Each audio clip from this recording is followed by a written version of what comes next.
Olá pessoal, hoje nós vamos falar sobre as principais diferenças entre Prolabore e dividendos.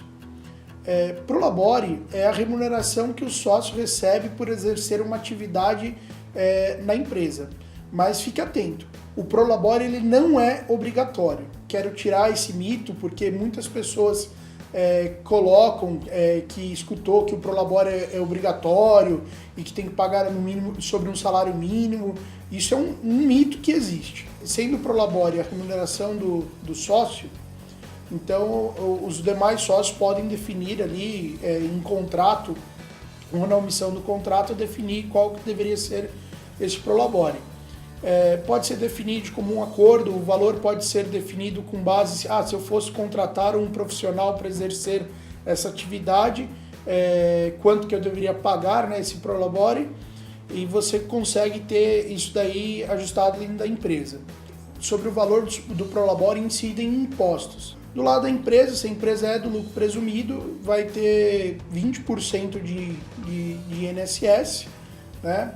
E do lado do sócio vai ter o INSS, que é 11% sobre o valor do Prolabore, limitado aí ao teto da Previdência, que para o ano de 2016 é R$ 570,88.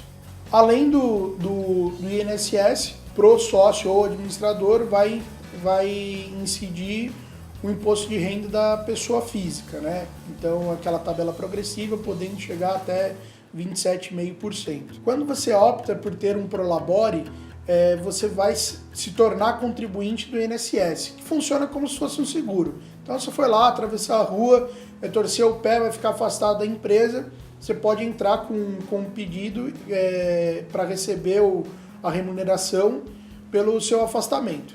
No caso de mulheres, caso elas venham ficar grávidas, elas têm direito à licença maternidade e a remuneração também pelo INSS. A maioria das pessoas acabam optando por ter o Prolabore de um valor de um salário mínimo. A gente queria lembrar aqui que não existe limite para máximo ou mínimo para ter o Prolabore, mas é importante que você tenha essa noção e se for optar por ter um Prolabore. Outro aspecto relevante para a gente analisar com relação ao Prolabore para fins de contribuição para aposentadoria. Hoje no Brasil a gente tem uma regra que 85-95, né? 85 para mulheres para aposentadoria, 95 para homens. Cada ponto um ponto pelo ano de idade da pessoa, outra forma de marcar ponto é por ano de contribuição. Então, somada a idade e o tempo de contribuição, tem que marcar, no caso de mulheres, 85 pontos, no caso dos homens, 95 pontos. Bom, agora nós vamos falar sobre dividendos.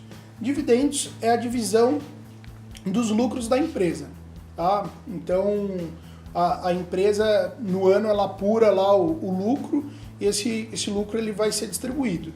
Não precisa ser único, exclusivamente anual, né? Os dividendos eles podem ser distribuídos ao longo do ano, mensalmente, trimestralmente, conforme definido em contrato. O contrato social deve definir qual é a periodicidade que o dividendo pode ser distribuído e a forma que ele pode ser distribuído.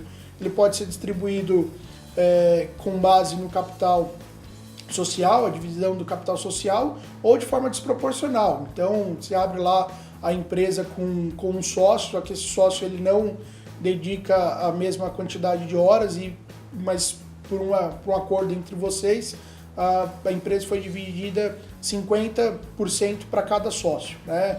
Então, no momento em que for feita a distribuição dos dividendos, você que trabalhou na empresa, está lá no dia a dia, pode chegar num acordo e falar assim, não, 60% dos dividendos para mim, 40% para você, porque você não atuou com os mesmos esforços, com a mesma dedicação do que eu. Novamente, a gente falou que para poder distribuir dividendos, os dividendos são o lucro da empresa, então primeiramente é preciso que a empresa tenha lucro, né? E o lucro ele deve ser apurado com base em tudo que a empresa faturou, né? Gerou de notas fiscais, né? Tudo que se recolheu de impostos sobre essas notas fiscais emitidas, todas as despesas que a empresa teve, aí a gente chega num lucro ali passível de distribuição. Chegando nesse lucro passivo de distribuição, a empresa precisa definir aí quanto vai ser distribuído de dividendos para cada sócio e quanto a empresa vai reinvestir. É possível fazer das duas formas, não existe regra para quanto deve ser reinvestido ou quanto pode ser distribuído 100%, como pode ser reinvestido 100% dos lucros da empresa. É importante lembrar que a distribuição de dividendos ela é isenta. Então, uma vez que o lucro já foi tributado na empresa, quando você tira o dinheiro da empresa para a pessoa física, né, para a conta corrente da pessoa física, esse lucro ele já está tributado e você não vai sofrer nenhuma tributação. Lembrando também que você não pode distribuir dividendos se você está em débito com os impostos, né? Se você deve para o INSS, para a Previdência Social ou para a Receita Federal, você não pode distribuir dividendos. Então é isso, pessoal. Eu quero convidar vocês para acompanhar nosso blog, se inscreva no nosso canal no YouTube e curta a nossa página. Muito obrigado, até a próxima.